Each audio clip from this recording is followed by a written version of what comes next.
Tell the machine to stop moving. You ready? Yeah. All right. I'm calling to order the meeting of the City Council of the City of Pacifica for January 27th. Roll call. Councilmember O'Neill. Here. Councilmember Stone. Here. Councilmember Degree. Present. Mayor Pro Tem Irvin. Here. Mayor Nyhart. Present.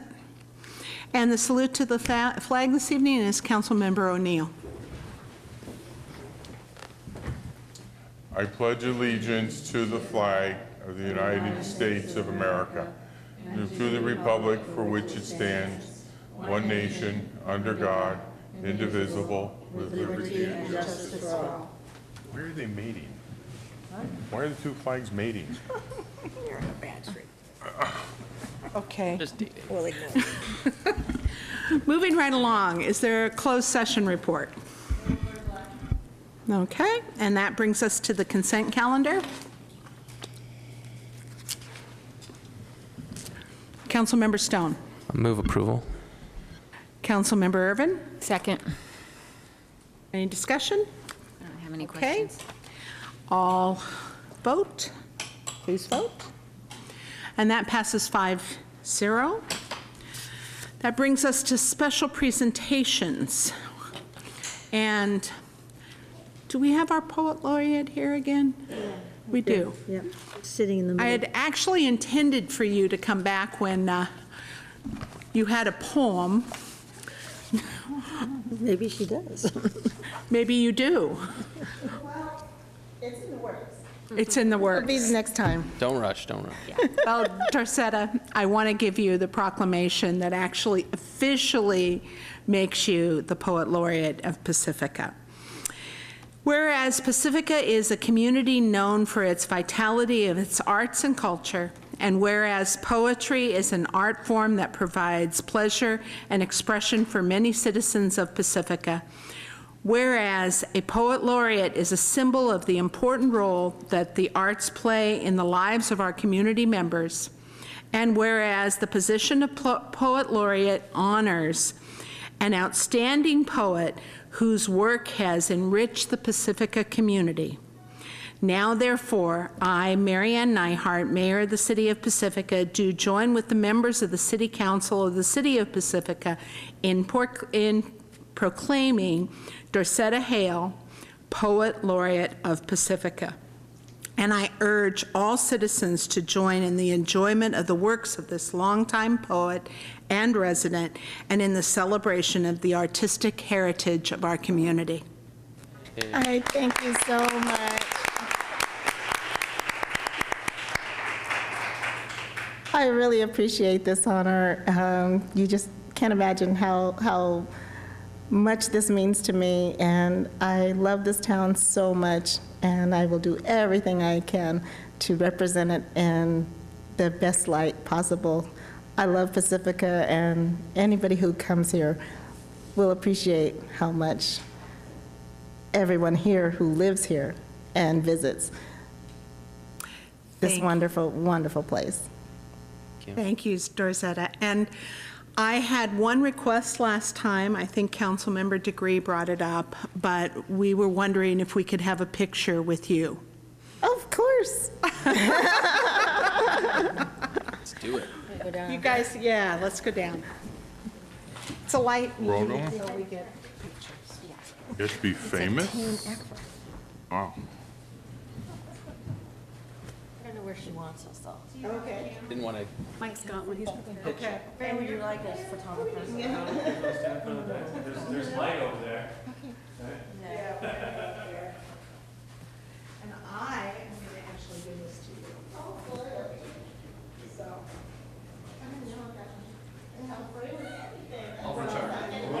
This way or you want it that way? We got two cameras here, so don't move out. Cover her up. Look at this. All right, ready? I gotta take one.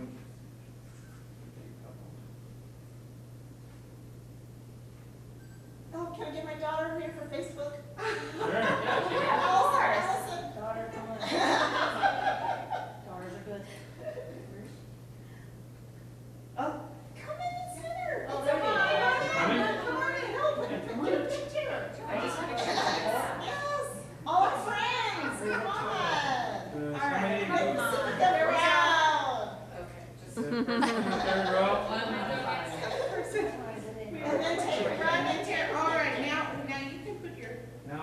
All right, look this way, folks. Here we go. There you go.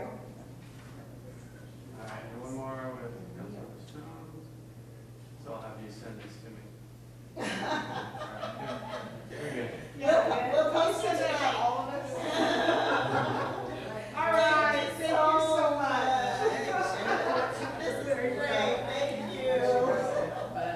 I will do our time. Thank you. Get a good frame for that. And your picture up in the library.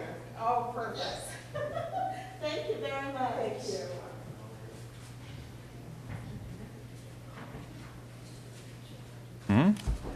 Okay.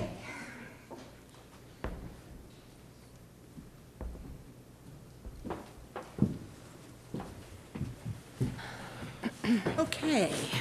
Oh, well, of course, the computer goes to sleep. Computer goes to sleep. On 3. All right, so, any comments from council? No? Well, we've said All that right. already. Okay, so that moves on. We have no public hearings tonight, and so it brings us to council communications. Council, or Mayor Pro Tem Urban?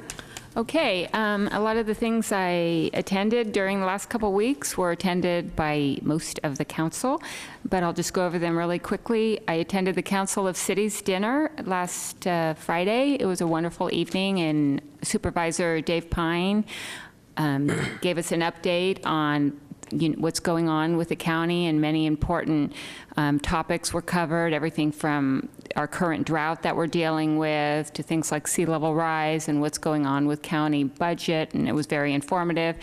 And it just really just brought home the fact that we are really well represented here, and our county supervisors are very much involved in Pacifica and the community here, and I'm really grateful to have that kind of representation. We also attended the League of California Cities. We went to a convention in Sacramento, and they discussed the budget of the state, so it was also really nice to hear all about what's going on statewide. And during that convention, I also attended the Transportation Communication and Public Works Policy Committee, and that was really interesting as well. They talked about some issues that we're dealing with in terms of our infrastructure and our roads and our streets, and one idea is potentially looking at a transportation bond that potentially could be on the ballot in November, along with a water bond that they're also considering to be on the ballot in November. So things like that are going on in the state, as well as consideration of lowering the threshold from 66 2/3% to 55%, but that's not looking incredibly positive right now because the voters aren't quite there yet. So those are some of the issues that we discussed in detail, along with just, a lot of great topics about how to advocate for your community and things like that, and just a nice bonding experience for all of us here on council. So I really appreciated having that opportunity to attend the convention. I also attended a library liaison committee meeting, just great updates on what's going on with the library and where we're standing with anything that's going on there, but always very informative. And then we attended a Pacifica Daly City Democrats meeting when Kevin Mullen, the assemblyman for the 22nd District, also gave a talk on the state of the state, and that was, again, very, very informative, everything from affordable housing to the drought to the budget. So a lot of important information going forward. And then I also attended the San Mateo County Pre-Hospital Emergency Medical Services Group, JPA, where we heard a review of the communication system evaluation, and that was informative as well. And I have a lot of information from some of these meetings if anybody's interested in getting information regarding some transportation issues or budgetary issues of the state. I have lots of information. Be happy to share it with you. Okay, Councilmember Stone. Great, thank you. I just wanted to say thank you to staff, especially, and all the department heads that were at the council goal study sessions, as well as the public that was there. I know it's only the third one that we've had in probably about a year and a half, but I just encourage everyone from the public, especially the people that are really involved and have a specific thing that they'd really like the city to be doing or encourage us to continue to do, that's really the meeting to attend. That's really where things start, policy starts, or discussion starts among the council. And, so often I think we hear from people that, kind of at the last council meeting or what have you. But in the future, if we have other goal study retreats or maybe mid-year things, I'd really, really encourage you guys to attend if you're interested. That's really, I think, where the meat of the policy begins throughout the year. And hopefully, over time, that will be one of the busier community meetings that we have, because it was really hopefully fruitful, and I think it was great to have that time with our new city manager. I thought you did a fantastic job facilitating that, and I really appreciate it. And a lot of the goals are very exciting. That'll be come forward again for council adoption. That we didn't adopt anything at that meeting, but they'll come back to us, and really look forward to that. So I just want to thank the council again for what I felt was a very collaborative meeting. I thought everyone had a good chance to speak and to be heard, and I felt like everyone's opinions were incorporated. And I think it's just a real high point and good thing for the council to be working so well together. So thank you, everyone. And also the training that we all went to in Sacramento that Councilmember Irvin spoke to, a very fantastic training that I think that's the third time I've been now. And I was particularly interested in the social media portion of that. I think it's probably the third or fourth social media event that I've been to, or portion of an event. And what some cities are doing with social media, reaching out into the community and really hitting that other demographic that we sometimes don't hit, which is that's growing on social media. So that's really exciting, and I know as part of the communication plan we spoke about social media and different sites out there, and I'm looking forward to that coming forward this year and really getting that out into the community and having another way to be able to hear and speak with the community. So that's it. Thank you. Okay, Councilmember Degree.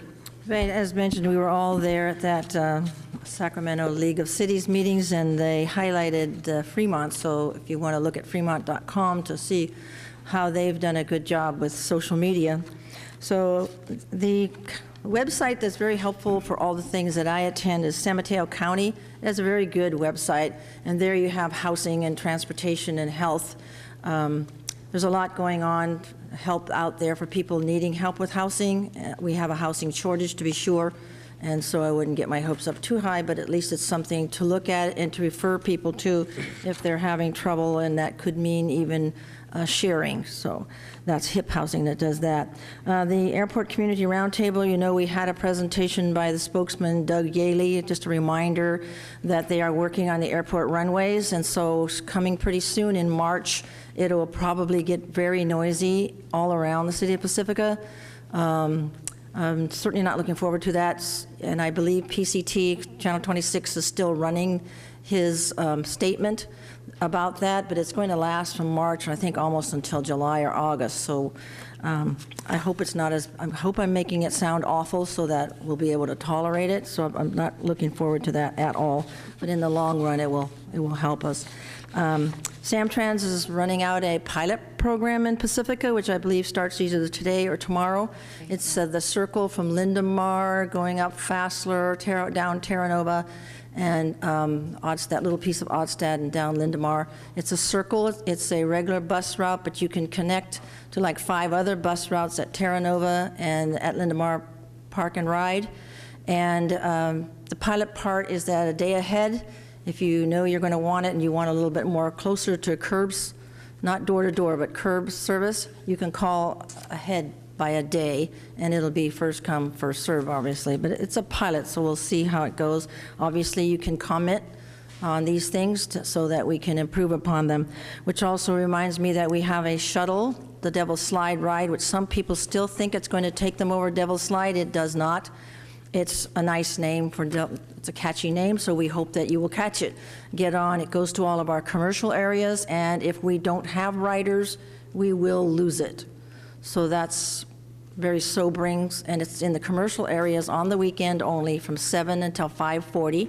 So if you can plan some trips, your young people, middle-aged, seniors, plan with a couple people to get on and go to a favorite spot in one of the commercial areas.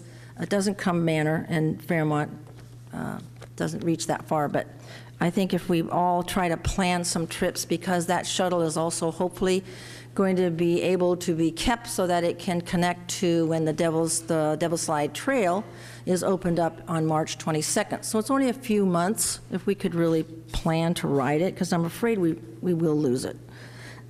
Nobody threatened that, but commute.org is another one that the traffic congestion management, and their mission is to get us out of our cars. That's pretty good. They're good if they can get me out of mine, but they have some wonderful ideas. So for employers or an employee, you can carpool. They give you incentives to try it out. They help you find people to ride with you.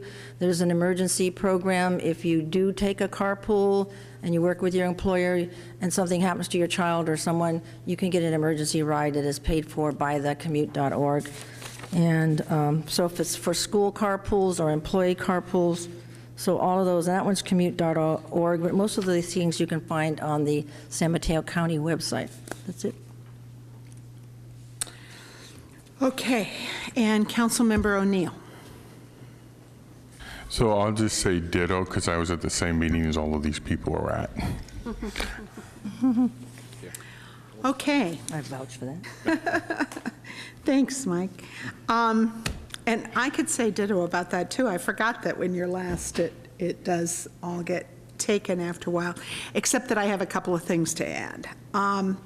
First off, CCAG, and we'll get into the committee assignments in a minute, but CCAG has, and this is the City and County Association of Governments, its administrative meeting today, and we set the agenda, and just to let a couple of folks know, we will be looking at new members for BPAC. We will be doing some of the funding for BPAC, some of the appropriation at least plan. We will also be looking at some of the resolutions that sort of bring the underpinnings, but we've not got a terribly meaty session this time. So I just wanted to let you know about those things, and we're continuing to look at our finances there. I did ask, and in case people are not aware, we have had a governor who has had the foresight to already declare a drought. And as a result, one of the things that I've asked is for our staff to bring forward the plans from previous droughts and begin to look at what our update is as a city and how we can participate. I would like to suggest that maybe we could agendize at some point here in the not too distant future a meeting, that update from our city, but also a meeting hearing what the water district is looking at and how we can best work together. Okay. The second thing I wanted to bring up is that it's time to revisit the climate action plan, and as a result, we're going to schedule a study session fairly soon in February. And one of the things that, if you haven't looked at it for a while, we've actually tackled a number of items. And so I have asked, and I'm just sharing this with the rest of the council, I've asked our city manager to look at staff who might be able just to give us an update on those things rather than launching into the whole thing, and then discussing where we want to go from there. So we're coming back to the climate action plan. I also have a couple of items that I want to make sure the public is aware of, and certainly staff are responding to, and we have a study session for one of them. The thing that is out right now is the Coastal Commission's guidance on sea level rise and coastal erosion and the plan for that. That is on the Coastal Commission's website. If you haven't pulled it up, you probably should. The original deadline was the 15th of January. It has been extended to, I believe, the 14th of February. See, I thought it was the 14th. So the 14th of February is what it's been extended to. So if any additional people or the public are interested in giving some response to that, the guidance is about 150 pages. I've read it. It's pretty extensive and gives a lot of embedded resources about where some of the science comes from on sea level rise and what the state numbers are using. I also want to have people identify remember that Wednesday night we're having a study session on the dog management plan for GGNRA. Our response for that is also due in February, and we're trying to put together some community input. I know that there are organizations in town that have responded, but we're going to be having a study session here at 6 o'clock. 6:30. Oh, thank goodness. Very good. 6:30. So anyone that is interested. I, too, want to say a very large thank you to staff who attended the goal study session and all the community members that attended, because input is invaluable in moving forward with still very limited resources, but trying to continue to move our city forward in a way that makes and improves the quality of life. And I was really pleased that that was really one of our focuses on Saturday. And last but not least, I just wanted to mention that it looks like things are moving forward quite well for the City and County Association of Governments to have our retreat in April be focused on, and I can't announce this for definitive yet, but it's very close because we're inviting folks from the Association of Bay Area Governments and the One Bay Area Planning to really get in on the ground floor so everybody understands the planning process, how they're moving forward and collecting information and all of those pieces, because it became clear to many of us on the coast that the coast was sort of left out of that process the last time, and being the largest coastal city in the 9 Bay Area counties, we really want to focus on having some input and taking some leadership in that regard. And so I'm working with others on that. I also know that there's a couple of invitations floating around for some joint sessions in the North County. Millbrae is going to host one with council members, and we're still working on the one for the coast. So I just wanted to let everybody know that. And as soon as I know any dates, I'll be sharing them with all of you. Okay? Mike, did I just, Councilmember O'Neill, did I not turn? I just said one request out of Lori. Yeah. Lori, when we start talking about the climate action plan, I have one that's like from 2012 and it says draft on it. Can you be sure everybody gets like the most current version so we're all working off the same document? Absolutely. That might be the most current, I don't know. This is the I most think it current. is. Oh, it is the most current? Okay. Yes. Yeah. I just wanted to be sure, that's all. Very good. I'm glad. That's why I wanted, actually, and we can't more of us talk about this at this point because it's not agendized, but it is why we wanted to bring it forward to update people and see what the next place is. And the good place is to start with the update. So we'll be doing that in the not too distant future. We can't talk about that item. Okay. Councilmember Degree? You mentioned BPAC. I just wanted to let people know that's the bicycle. Oh, thank you. I tried to give all those, thank you. It's Bicycle and Pedestrian Advisory Committee, and there will be openings. There are already openings. I think there's 6 members. I don't know if the committee has interviewed them or not. To the public? Not now. It already was. Okay. Not open to the public at this point. We'll be selecting them. Okay. So that's communication from council. Moving on to communication from, oral communication from the public. I want to remind you this is items that are not on the agenda, and you have 3 minutes, and there is a light for people who isn't, that comes on that kind of tells you when you still have a minute left. So, Carrie Lemke, followed by Robert Bernardo, followed by Sue Beckmeyer.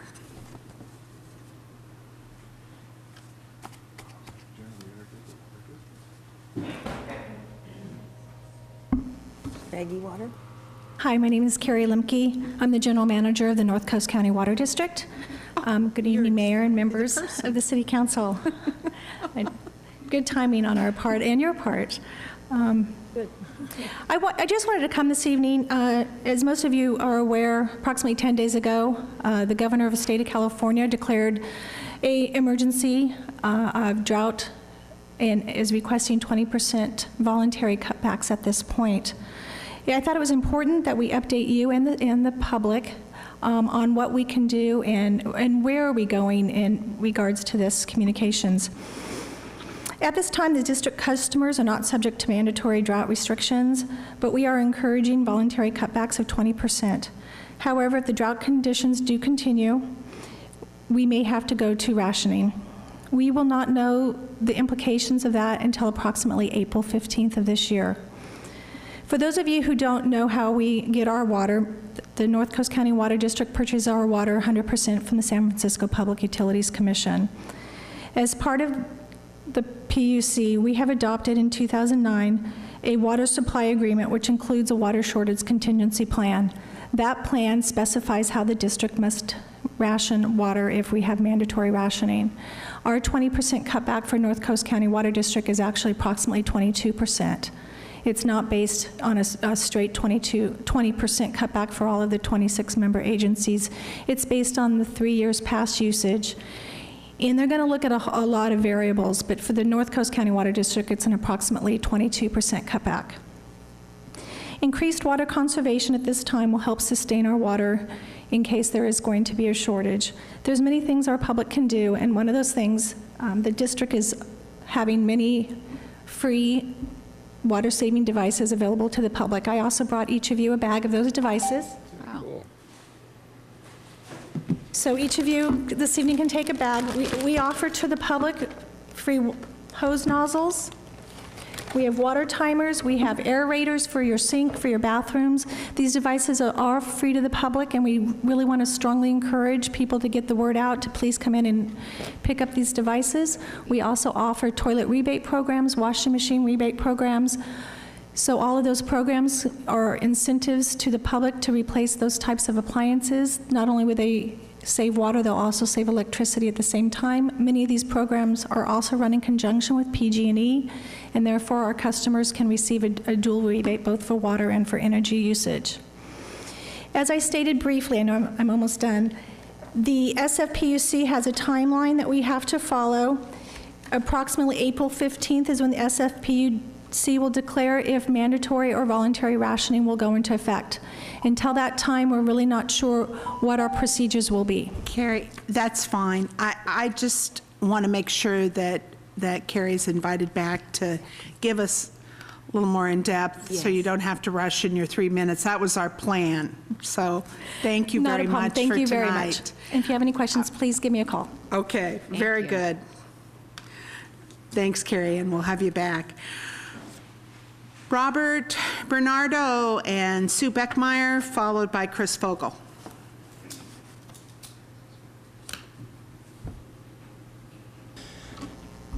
Good evening. I'm Robert Bernardo, Mayor Nyhart, Mayor Pro Tem Irvin, Council Members O'Neill, Degree, and Stone. It's my honor, I'm Robert Bernardo and live in South San Francisco, and it's my honor this year to serve as the president of the San Mateo County Harbor District. And I have to say, first of all, that it's good to be back in Pacifica because I did grow up here. I lived actually on Andover Drive right off of Hickey. And as you may already know, our commission is primarily responsible for setting the fiscal, environmental, and operational policies for the Harbor District's 2 public harbors located at Pillar Point Harbor near Half Moon Bay and Oyster Point Marina in South San Francisco. A portion of our property taxes, as well as berth fees, boat fees, lease rents, and grants pay for those 2 harbors. As you probably know, Pillar Point is home of the international surfing competition Mavericks, which was held just this Friday. It's also the center for commercial fishing operations, where visitors can purchase the fresh catch of the day. Oyster Point is home to leisure boating facilities and a new commuter ferry service that connects South San Francisco to the East Bay. Both harbors offer many other recreational and special event opportunities.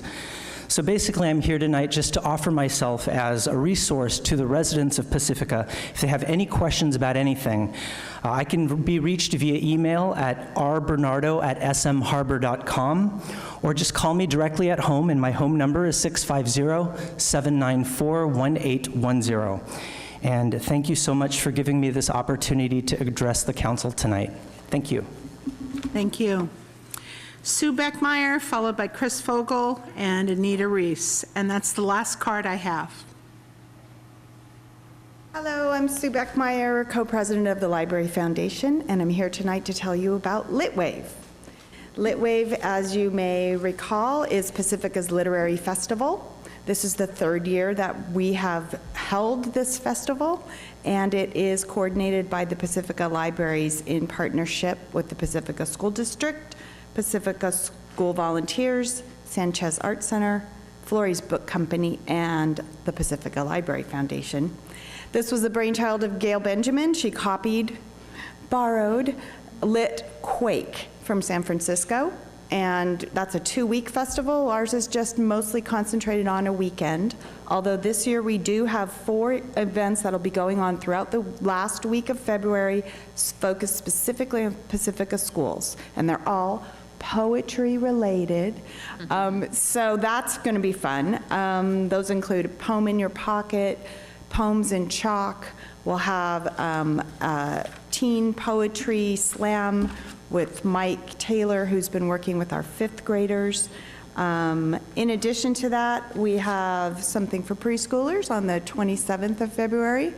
It's musical story time at Surf Spot. Now, anyone can come, but I will tell you, this is a fun event for preschoolers and their families. That brings us right up to the weekend, where we have 7 different literary-based events happening. Everything from an exhibition of the works of Galen Wolfe and a presentation by an author who wrote a book specifically about his contributions to the history of San Mateo County. That includes also a art showing that will run at the Sanchez Art Center. We'll have a literary cake contest on Saturday, March 1st at the Pacifica Sharp Park Library Community Room. We'll have sea riddles at the pier with our own Emmanuel Williams. And a guy you might have heard of, Chris Hunter, has written a book, Legendary Locals, and he will be signing his book, presenting that Saturday afternoon. Sunday, we have a lit walk of the historical Sharp Park District with Jerry Crow. And we end our Lit Wave with poems and pizza at Florey's Books, inviting the students from Pacifica School District and our own Pacifica Poet Laureate, Dorcetta Hale. I hope you'll be able to turn out for some of the events, and you do have a listing. You'll be receiving a prettier looking version of it. And anyone can look up dates, times, places at litwave.org. Thanks. Thank you, Sue. Chris Fogel, followed by Anita Reese, and if anybody else, get a card in. Good evening. My name is Chris Fogel. I live in the lower Lindemar Valley. Please excuse the state of my map here. I just put this together today.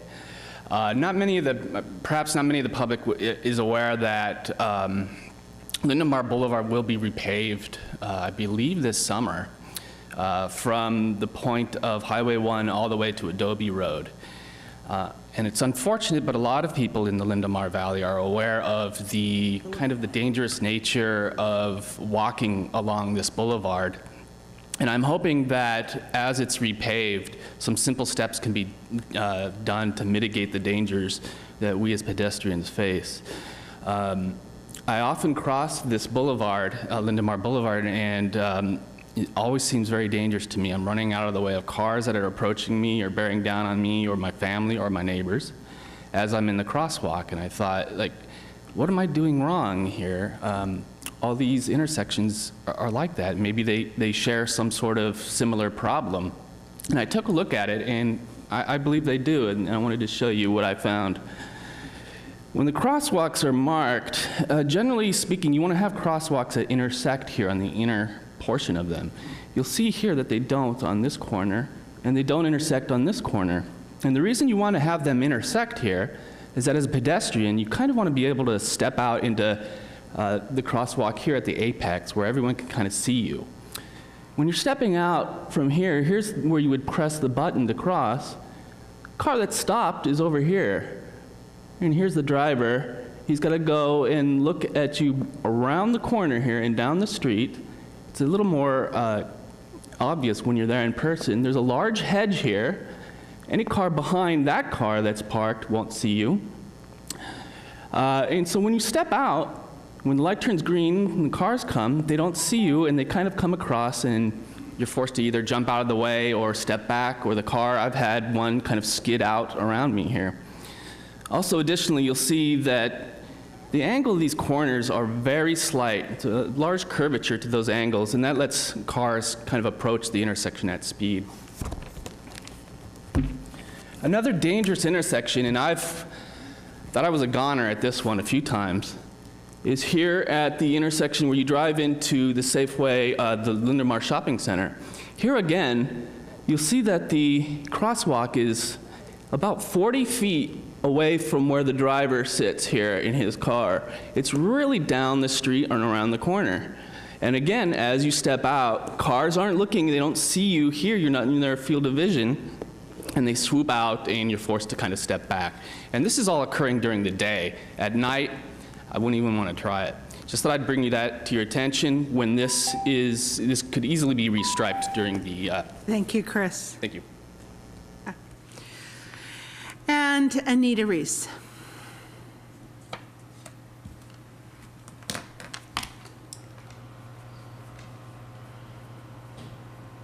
Happy New Year. Seems like I haven't seen you in a while. I first wanted to start off just by thanking you all for creating a council liaison to the PRC. I know you're all very busy, and we so appreciate your support.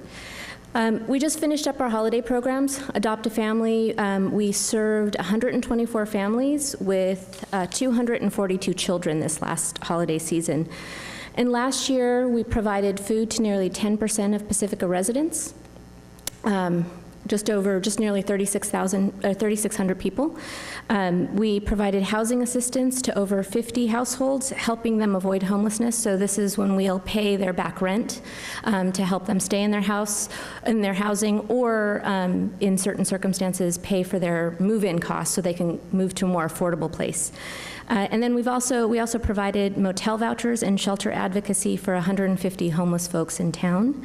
And we did all of this with the support from the city, as well as over 200 volunteers who gave us thousands of hours of their time just so that we can provide all those services. We have a small staff of 4, so we heavily depend on our volunteers. Last year, at the end of last year, the homeless outreach team also was launched, and I think that we're in the process of trying to have a more substantial presentation about the homeless outreach team. But what will happen is up to 15 chronically homeless folks in town will receive intensive case management with the goal of helping them become stably housed. And this work is especially important given that last year, over 300 folks came in for vouchers and shelter advocacy, but we couldn't serve them. Not the resource center, but the county couldn't serve them because there just wasn't enough space at the shelter, or it didn't work for them, or there wasn't enough resources to get motel vouchers to them. So this will definitely help, but a very specific population. I'm still concerned about the folks who we know are out there, but there just isn't enough services out there. So I know the talk of affordable housing is a really big one, not just for the homeless folks, but for everybody. And then finally, we launched our tax services on Saturday. We do need volunteers still, so if anybody's interested in preparing taxes, it's really fun. I was actually able to we prepared 4 tax returns on Saturday, and we brought in over $15,000 for those families. So that's the most fun, when you can say, look, you get $10,000, and they leave happy. And some of them actually bought savings bonds for their children, so that's an even bigger win for me. So if anybody's interested in volunteering or need their taxes prepared, give us a call, 650-738-7470, and we'd love to have you on either side. Thanks. Thanks so much, and thanks for all you do. And that is my last card. So I come back to council, and we move to item number 6 for consideration, which is the City Council liaison and committee assignments for 2014. Staff report, please. Honorable Mayor, council members, this item came before council at their regular meeting of January 13th. Assignments were made, and you have the updated list in front of you. Councilmember Degree was assigned to the Emergency Preparedness and Safety Commission, but has since realized a conflict with another committee and cannot fulfill that assignment. Appointment of another council member to the Emergency Preparedness and Safety Commission is necessary. It would also be appropriate to make any other necessary changes to this assignment list as you see appropriate this evening. I already have corrections. Just before we start, I want to make sure the appointments made by organizations, the ABAG delegate, Karen is our appointee from us, so that goes under her assignments up above. And Mike O'Neill, Councilmember O'Neill is LAFCO alternate, and that goes under appointments made by organizations. That's part of city selection. In addition, Councilmember O'Neill is on CCAG, the Congestion Management Committee, so that should be added down below. And is there anything else? The Domestic Violence Council. Oh, and the Domestic Violence Council, that's right, I mentioned that before. On my list that I gave you, all of those were on Saturday, all of those were our county committees. So that is an appointment that is elected by, again, the Council of Cities. So it goes down below also. And both of those are alternates, the LAFCO and the domestic violence. Okay, those were my corrections, just in terms of this, and I've written them down for you. I want to make sure we've got some degree of balance, and number one, and number two, which committee was it that? You need to replace? Yeah. The council member is the Emergency Preparedness and Safety Commission, which meets on the third Wednesday of the month. Okay. So I'm not 100% sure who was first. Was it you, Councilmember O'Neill? No, I had a correction. Did I catch it? No, it's, Councilmember Stone and Irvin, the Library Foundation Subcommittee, they're the liaison to the library. The foundation's one entity, and the liaison is where, I think, is it monthly you meet with Horsley and? Quarterly, right. Is it quarterly? Okay. So it's Library Liaison Subcommittee. I mean, there's a difference, that's all. Yeah, there is.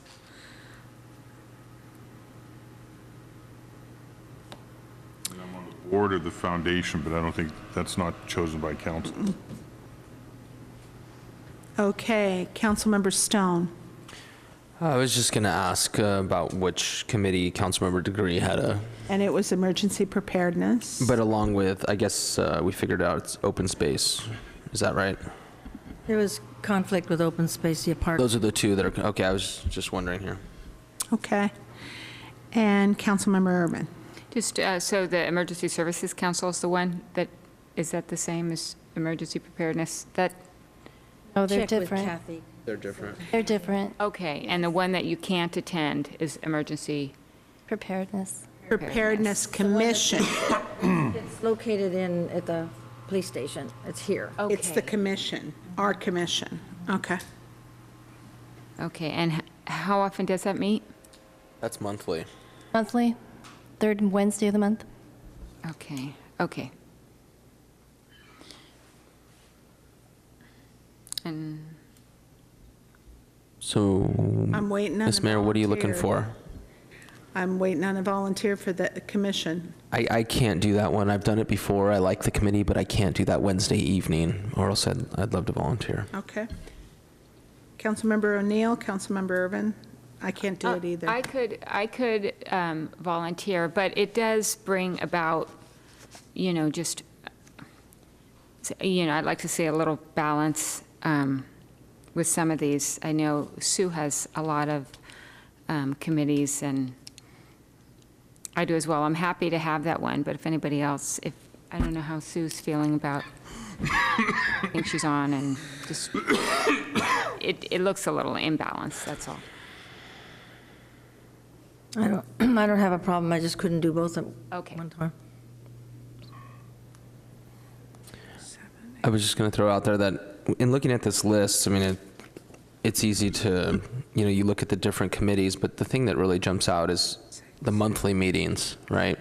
Because those are the ones that really add up. Right. And I was just looking at them, it looks like, I think Sue has 4 monthly meetings, not including emergency preparedness, and then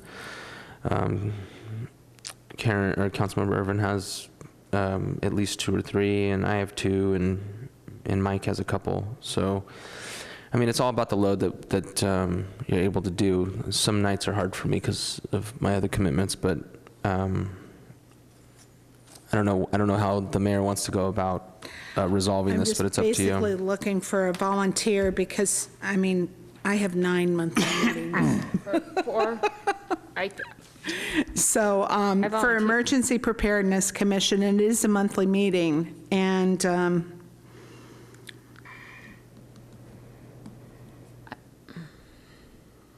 yeah, I'm looking at this thinking, some balance is important, folks. I mean, we do have some folks that are not. Okay. Councilmember Irvin. yeah, I could take the emergency. I don't know if anybody else. You have 1, I do have a lot. 2. I'm happy to take something off of your list, Councilmember Irvin, if there's something. I'm having a hard time with the dates, because a lot of the committees that you're on don't have specific dates. The Emergency Preparedness Right. Commission. Hang on, looking for a Councilmember O'Neill is about to say something. Sure, why don't you No, go? I just don't see it on this list. It isn't. It's not on the Oh, list. It okay. isn't on the list because we haven't assigned it. Yeah, I saw emergency preparedness. Oh, okay. And how often they meet? Monthly. On You would do. which Wednesday of the month, It's at the police station. third Wednesday. Thursday, Wednesday of the month at the police station. I would do, I mean, if Councilmember, or depending who's going to do it, but if Councilmember Irvin was going to, I could do the advanced life support. I'd be interested in that. But I think that's a quarterly meeting. Right. But it's up to you. I'm not trying to pry anything. I'm just trying to help. That's fine. I think emergency preparedness is interesting, and, I'd love to be trained locally anyway. So as long as I could fit it into my schedule, I'm okay with that. And It's up to you. that's fine. Okay. All right. It still looks a little on the, so you're going to switch. Did you get that, City Clerk? And or Councilmember Stone, you're taking the San Mateo County JPA Advanced Life Support. Yes. Okay. And you're taking the commission? Okay. And are there any other changes?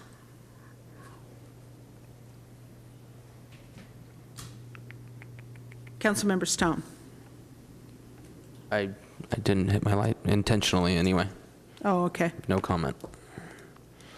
All right. Crickets. Do I have, Do you need a motion? Or Yeah. Are you good? it would be good. Councilmember O'Neill? I make a motion that we consider the appointments as amended. I'll second. Can I make a comment? Absolutely. I just want to thank Kathy. I'm surprised you really got this in alphabetical order and everything. That's really amazing. I'm sure that was a lot of hard work because the computers were giving us trouble today. They were. Thank you. Okay. With that, do we need to vote on this? I think Okay. there needs to be a second. Was there a second? We had a Okay. second, so please vote.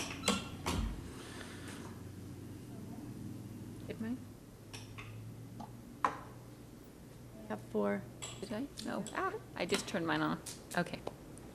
Okay, and that passes 5-0. All right.